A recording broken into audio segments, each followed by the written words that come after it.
Buenos días, mi nombre es Jessica Daniela Rocha Morales, soy de la Fundación Tecnológica Alberto Merani, me encuentro en la Facultad de Criminalística y Ciencias Forenses.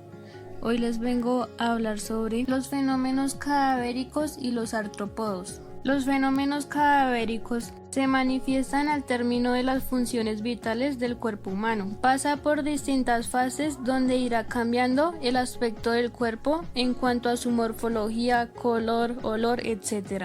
Estos fenómenos cadavéricos que mencionaré son muy importantes para la investigación criminal y la criminalística, ya que estos nos ayudan a descifrar el tiempo de muerte de un cadáver, además de que permiten comprender y establecer la posible causa de la muerte. Estos fenómenos se dividen en dos: fenómenos tempranos y fenómenos tardíos. Los fenómenos cadavéricos tempranos aparecen generalmente en las 24 horas de la muerte. Brevemente los explicaré. El primero es la deshidratación. Esta ocurre porque ya no hay oxígeno ni circulación de la sangre, entonces el agua del cuerpo se evapora. Esta fase empieza desde la hora cero. El segundo es el enfriamiento. Este depende de las condiciones ambientales, generalmente va de 36 grados a 37 grados, hasta las 12 horas de muerte. Después se deja de tener temperatura.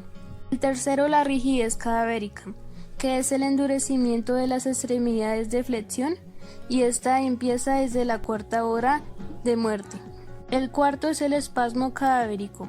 En este se contraen los músculos, normalmente sucede entre la quinta y sexta hora hasta las 12 horas de muerte.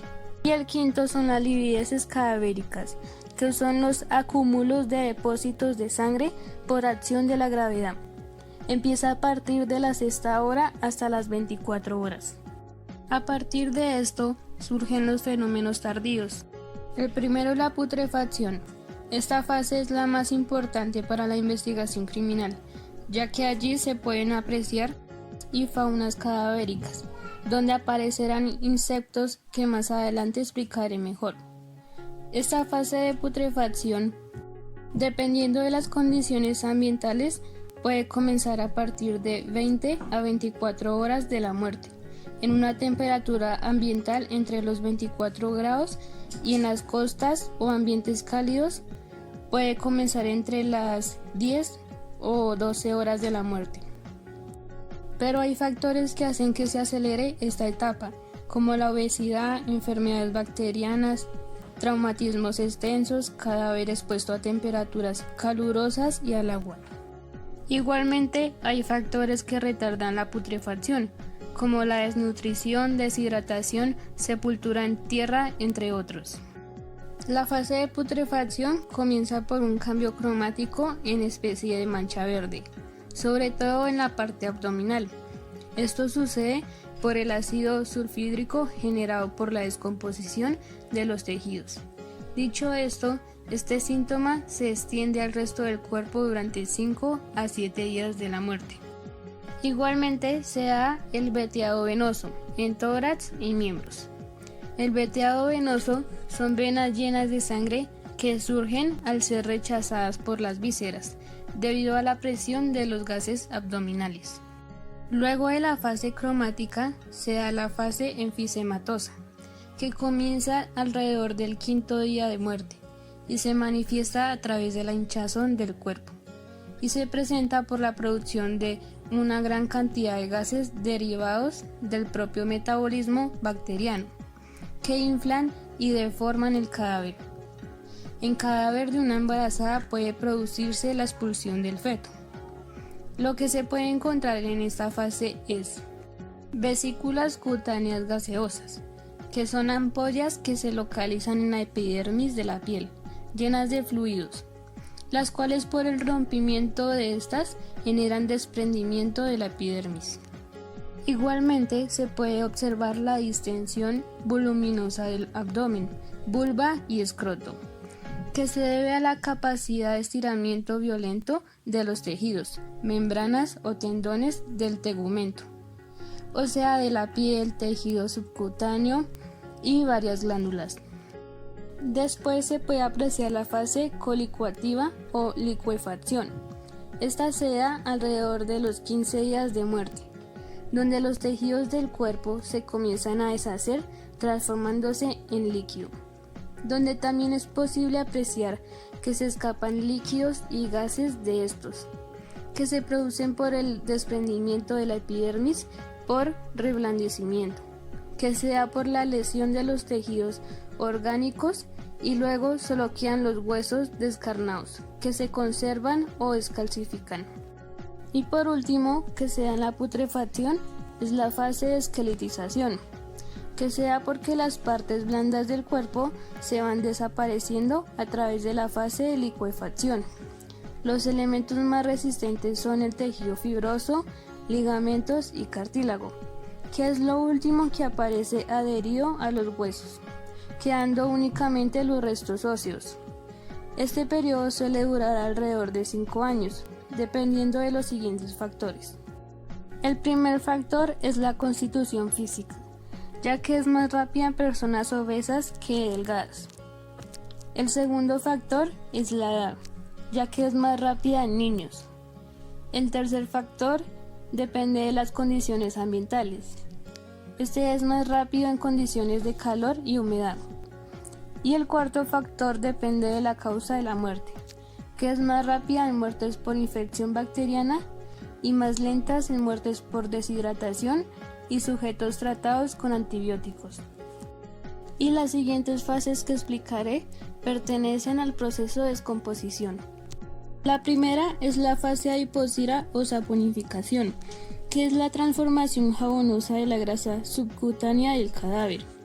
Consiste también en el desdoblamiento de la grasa en glicerina y ácidos gástricos. Aparece alrededor de los 6 meses de muerte y esta inicia en las mejillas, manos y glúteos. Generalmente sucede en cadáveres obesos o cadáveres que son sometidos a ambientes húmedos y de poca circulación de aire.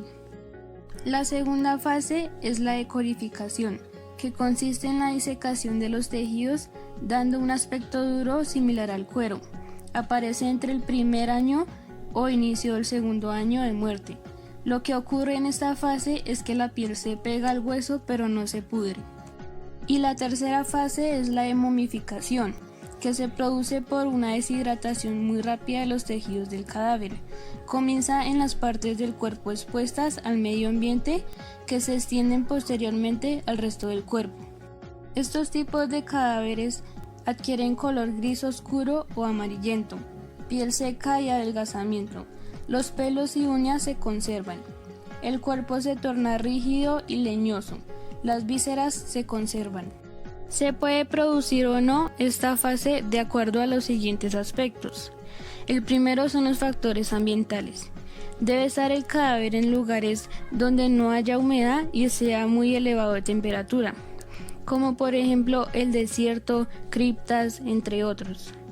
El segundo es la constitución física, exclusivamente en personas delgadas. El tercero es la edad y sexo, más frecuente en niños y mujeres.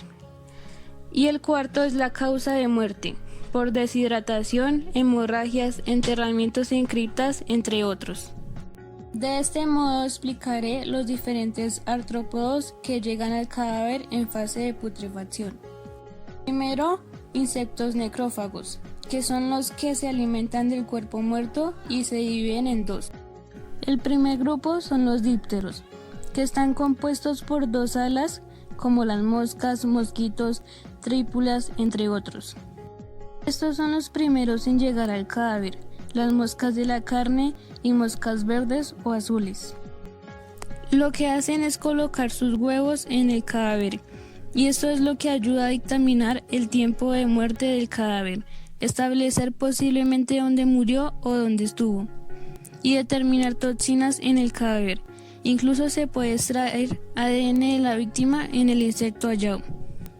Luego de colocar sus huevos, comienza el ciclo biológico, que entre los 4 a 7 días se puede apreciar larvas, de acuerdo a las condiciones ambientales. O sea, a mayor temperatura la larva irá creciendo rápidamente, pero a menor temperatura irá más lento. Entonces, posiblemente se pueden apreciar estadios larvarios que se irán alimentando del cadáver para su desarrollo biológico. Cabe aclarar que si éstas se deshidratan, no podrán llegar a la tercera fase. Luego, alrededor de los 10 a 20 días, las larvas grado 3 pasan a la fase de pupa, que es una especie de cápsula color café donde se desarrolla el cuerpo del díptero. Luego de estar completamente desarrollada, abre la cápsula y sale de esta, pasando a la fase adulta. Y el segundo grupo son los coleópteros, que se caracterizan por tener un caparazón duro, como los cucarrones. Este grupo presenta una metamorfosis con estadios de larva, pupa y adultez. Segundo son las especies omnívoras, donde se encuentran las avispas, hormigas, escarabajos de cementerio, grillos, entre otros, que se alimentan del cuerpo y ponen huevos en él. La tercera especie son las accidentales, que son las arañas, ciempiés, algunas familias de ácaros, libélulas, entre otros, que pueden alimentarse de hongos y moho que crece en el cadáver.